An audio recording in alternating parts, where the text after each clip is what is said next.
he faces his toughest audience.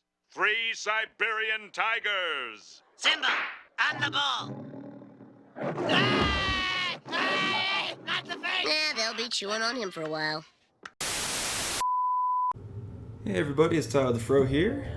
We're here with a brand new spicy deck, all centered around our little friend Baihumon from BT9. This is one of the more unique effects in the game, because basically I don't need to attack my opponent to win anymore.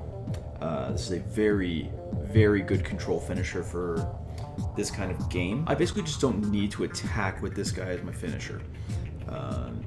Basically, at the end of my turn, for every 2 unsuspended Digimon and or Tamers my opponents control, I trash 1 card from the top of their security stack. So all I really need to do is accelerate into this thing and lock down the board, and then I just have to sit back. My opponents can check, but I'm going to be running a whole bunch of blockers, as you'll see, and I just have to keep trashing and trashing and trashing. The wider my opponent goes, the worse it is for them, because I'm just going to keep trashing more cards. If I get multiples of these things in play, I just keep trashing multiple cards, and then I really only have to attack like once. This is going to be a very important factor considering how security focused a lot of decks are right now. Like D Reaper has your gatekeepers, there's all kinds of Flame Health Scythe, Chaos Degradation shenanigans coming out of Baihumon. Hey, even Zwart Defeat. So with this guy, I don't even really have to interact with any of that. I can just sit back and trash and trash and trash. So let's get down to how this deck actually starts off. First things first, we've got our eggs, which are going to be 4 copies of Baihumon. With Baihumon, on deletion, reveal the top card of my deck. If it's a black Digimon, I put it into my hand, otherwise it's on the bottom of my deck. This is just a really good way of filtering my draw so that I can kind of dig into the Digimon that I need to. If I end up hitting something that I don't really want, which is usually an option card, I want my options in my security stack. So I don't really want to be drawing those, I want to be drawing into more and more Digimon so I can accelerate into Baihumon. So having that little bit of filtering, not the biggest effect, but it's also not the worst effect, because for the most part, black eggs don't really do much outside of giving like stat boosts, which I don't really care about. So, you know what? Here we go. Next up for our rookies, we've got 3 copies of Chumon, and we've got 4 copies of Chikurimon. These guys are super good in your security stack because at the end of the battle you de-digivolve one of your opponent's Digimon. This is a very powerful effect against all of the Wargreymon X, Metalgreymon X. Super good against Reaper, because you just de-digivolve the Reaper, and then they've just got a stack of Searchers that get super big but can't hit you. So this kind of effect is really good. The Chumon, everybody's running memory boosts.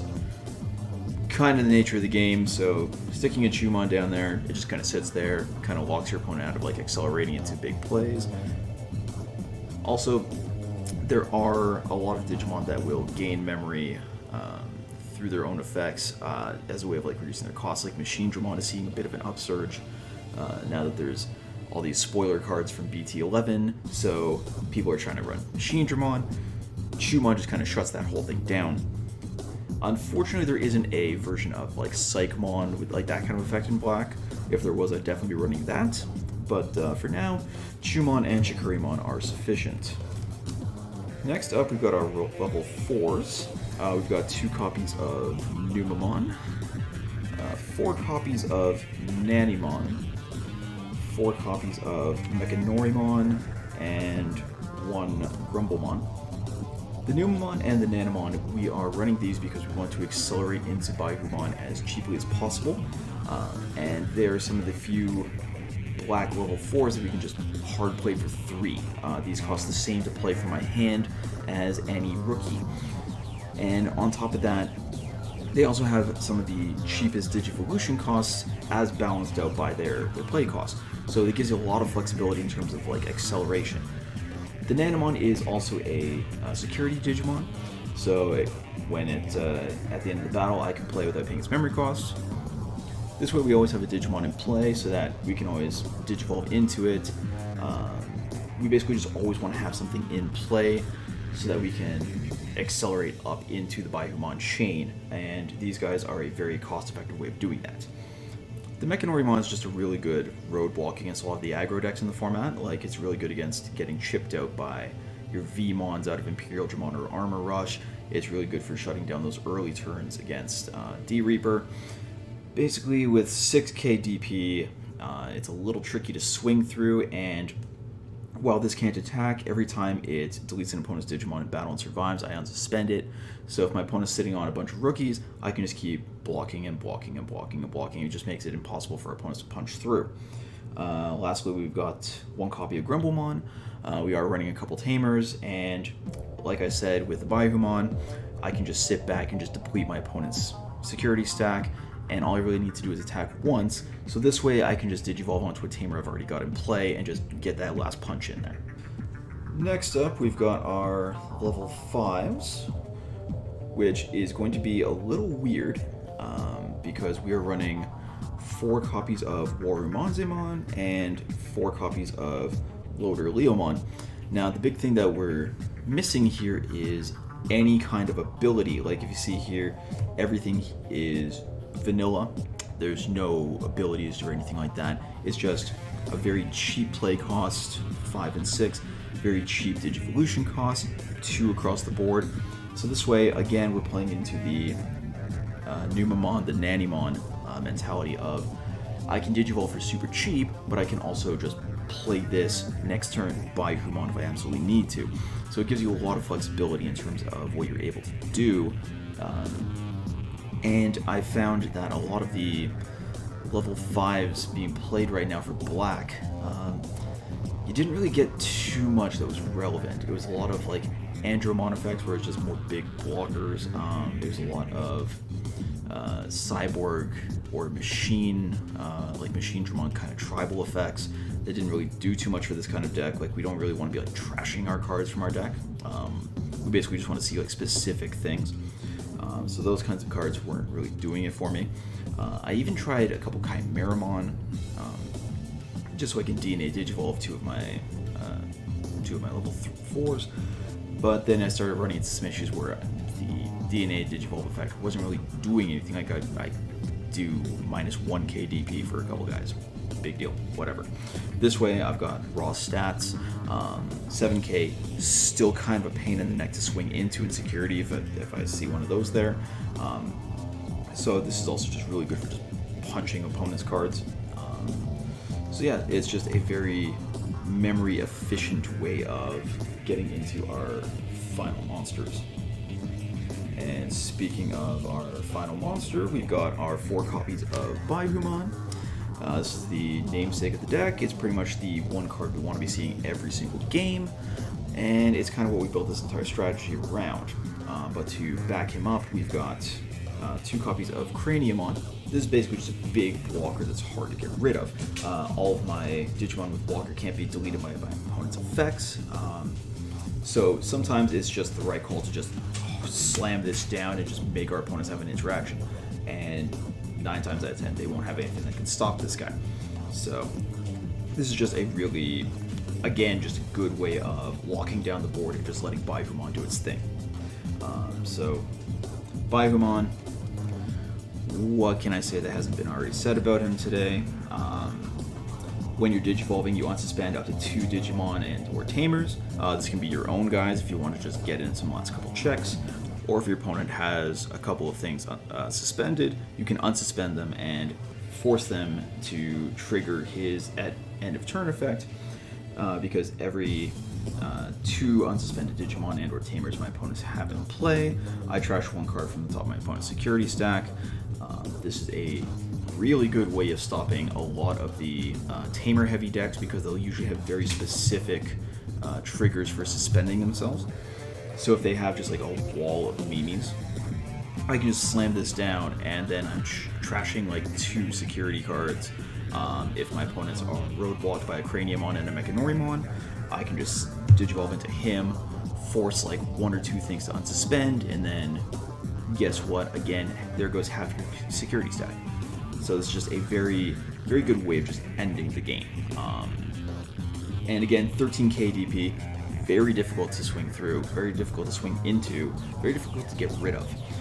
And on top of that, for 5 is your Digivolution, but when you're Digivolving, you also gain 1 memory for each of your opponent's unsuspended Digimon and Tamers. So a lot of the times you're Digivolving for, say, like, you play the 5 memory, and then you're gaining it all right back. Like, you unsuspend 2 of your opponent's things, right off the bat, that costs 3. If they have 3 other things, fantastic, you just Digivolved into a level 6 for free. Normally you have to jump through some kind of hoops, like a win rate 60% or something like that to get into that. So this is just a very powerful effect. This is just a very powerful card in terms of controlling your memory, controlling your opponent's memory, and overall it's just a really good card to have in play. This whole reason I built this deck is just that effect is just backbreaking once it gets going. Next up, we've got our Tamer package. We've got 3 Izzy Azumis and 2 Izzy and Joes. The 3 Izzy Azumi, it's a memory setter. Gotta have your memory setters in this format, especially with D-Reaper choking you left, right, and center. So on play, reveal your top 3 cards of your deck. If all of the revealed cards are black, you gain a memory, and then you put them back on top in any order. The entire deck is black, so it's basically coming down for 3. If your opponent flips Insecurity, you're gaining a memory there. And you're getting a little bit of extra control in terms of your draws, which is also super important. The Izzy and Joe, if your opponent has 2 or more Digimon in play, gain 2 memory. Very easy to set up, especially if you're brick walling your opponent and kind of forcing them to not do anything. They're just going to keep having things in play, so you're basically, with these in play, you're pretty much starting every turn at 5. And then whenever one of my black Digimon is deleted on my opponent's turn, I can suspend this to draw 1. Black doesn't exactly have the best draw power, so every little bit helps. Next, we have our options. So we've got 3 Black Memory Boost, 4 Iron Fisted Onslaughts, 2 Congos, and 4 Ultimate Flares. This is pretty much playing into the whole control style of the deck. 4 Iron Fisted Onslaught, 4 Ultimate Flares is just a nightmare to swing into Insecurity. Iron Fisted Onslaught and Ultimate Flare are 2 of the better options for getting rid of Digivolution stacks. Like, if you have, say, a Metal Greymon X coming in for like 2 or 3 checks, you flip an Ultimate Flare, suddenly it drops back down to a Greymon. That's a pretty big swing there. Iron Fisted Onslaught takes out Reapers. Ultimate Flare takes out Reapers. Can you tell what kind of deck I designed this deck to beat? It is D-Reaper, because it just keeps coming up, and you know what? I'm sick of it. The Black Memory Boost, I always need to see Baihumon. Black Memory Boost, very good for finding Baihumon. It's very good for also just accelerating into, say, God forbid, we don't have a level 5, and we just have to slam down a Baihumon. It helps mitigate some of the memory lost in that case. And last but not least, with Congo, until the end of my opponent's turn, my opponent's Digimon to play costs 7 or less, can't attack players, and cards can't be added to security stacks by my opponent's effects. So this is really good for shutting off recovery out of the Ophanimon decks, because that's really one of the only ways that they can really kind of interact with you, is by just kind of grinding you out and shutting off, say, Magna Angemon, Ophanimon, Angemon X, any of those, even if it's just for a turn, is just a huge game. And then, worst case scenario, if you're getting rookie rushed, or if you've got, like, say, a board of Lydramon, Flamedramon, etc., you just play Congo and those guys can't attack you anymore. So basically it's kind of an extra turn effect, because like you're just shutting off your opponent's turn from like really doing anything, and you just kind of sit back and kind of use that extra time, like some breathing room, to kind of build up your own Digivolution stacks and set up your own Baihumon, and usually that's all it really takes to kind of get going. So fortunately, my options have been a little straightforward, but at the same time, very powerful. So overall, this deck is very efficient for what it tries to shut down. I want to be shutting down any deck that relies on digivolving super big. Anything like, say, Alphamon or Yukon, anything like, say, your X Antibody decks, your D Reapers, even Ophanimon, just de-digivolving that so it doesn't get any deletion triggers. It's just really powerful. Generally speaking, this deck has been a little clunky when it comes to getting rushed down. You really need to hit Ultimate Flare in your security stack if you want to feast off against, like, say, Armor Rush. But for the most part, I've been generally pretty happy with the way this deck's been performing. It's been generally pretty good at just locking down board states. You create this like huge brick wall that your opponents can't really swing through. Craniumon is super good for that. You just accelerate into Baihumon super cheap because like all of your Digivolutions are like 1 and 2. Say you start off with 3 memory with Izzy, you Digivolve into Numamon for 1, Warumonzemon for 2, then you Digivolve directly into Baihumon, and who knows, that could be anywhere from like 2 to 3 memory for a Digivolution. Sometimes if it's free, you can just keep playing stuff. So it's a very memory efficient deck, which is kind of my bread and butter. I love those kinds of decks. And overall, I've been pretty happy with it. And yeah, for more Digimon content, more spicy brews, be sure to like, subscribe, hit the bell, do all that YouTube stuff. And this has been Tyler the Fro. Have a fantastic day.